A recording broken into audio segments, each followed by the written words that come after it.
how to raise your white daughter when the founding fathers are not the real fathers. You walk her around boundaries drawn around stolen empires. You explain that as much as you want the world to be her oyster and she its pearl, these things do not belong to us. You cannot have them.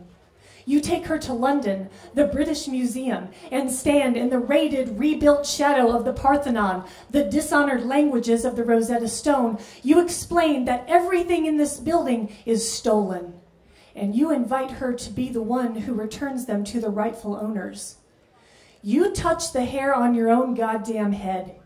You teach your daughter these words from the moment she can move her mouth. Systemic, institutional. Systemic, institutional. And then you teach her this phrase: there is no such thing as racism against white people. There is no such thing as racism against white people.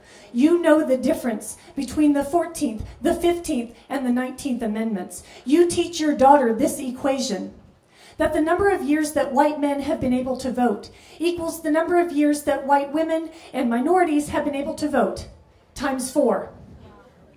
My daughter will never whine, "I'm so bad at math," because she understands how 3/5 of a person became a whole. She understands how numbers make us real again.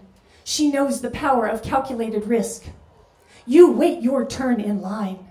You understand that cutting line is where racism begins and ends. I have lost count of the number of times that I have been called next, like it's my name, like it's a big privilege that I get to be first to get my prescription, when there were 2 black women waiting ahead of me in line that somehow just weren't seen.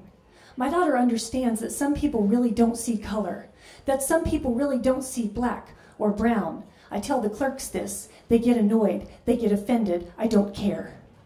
I wear my Black Lives Matter t-shirt, where I answer the reproach of every white person who looks at me like an apologist, like white liberal guilt on a move, like I'm wrong. I wear that same t-shirt to Casual Friday at work, where my boss comes up to me and says, "You trying to start a fight?" And I'm not. I was born into so many of them. Maybe it's why I collect boots.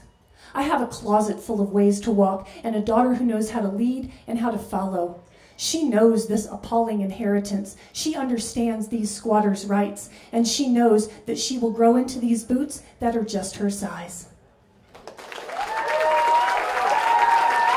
Kim Hoser Lane. All right, hold them up, judges.